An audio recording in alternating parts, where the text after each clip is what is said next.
Hello student, welcome back your YouTube channel Math Solution. Math Solution আজকে profit and লসের খুবই একটা গুরুত্বপূর্ণ কোশ্চেন নিয়ে ডিসকাস করব। দেখো কোশ্চেনটা কি বলেছে, 28টা জিনিস বিক্রয় করে একজন ব্যক্তি 4টি জিনিসের বিক্রয় মূল্যের সমান লাভ করে। তাহলে শতকরা লাভ কত? তাহলে আমরা লাভ আর ক্ষতি বার করি কস্ট প্রাইসের উপর, যেটার ফর্মুলা হচ্ছে প্রফিট অথবা লস ডিভাইড বাই সিপি মানে কস্ট প্রাইস ইনটু 100। আমাদের এখানে 28টা জিনিস বিক্রয় করেছে, বিক্রয় মানে 28টা জিনিস মানে এসপি হচ্ছে 28, 4টে লাভ করেছে মানে প্রফিট হচ্ছে 4টে। তাহলে কস্ট প্রাইস কি?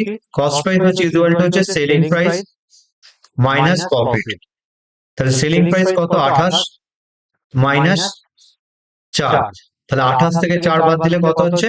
24।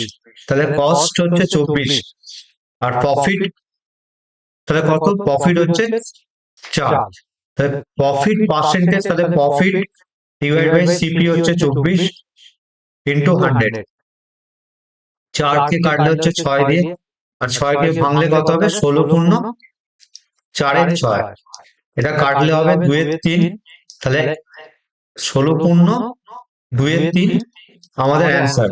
অর্থাৎ 28টা জিনিস বিক্রয় করে যে 4টে জিনিসের লাভ হয় সেটার প্রফিট পার্সেন্টেজ হচ্ছে 16 পূর্ণ 2 এর 3, যেটা অপশন এতে আছে।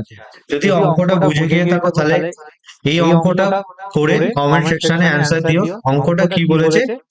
30টা জিনিসের বিক্রয় করে একজন ব্যক্তি 5টি জিনিসের বিক্রয় মূল্যে সমান লাভ হয়, তাহলে শতকরা লাভ কত?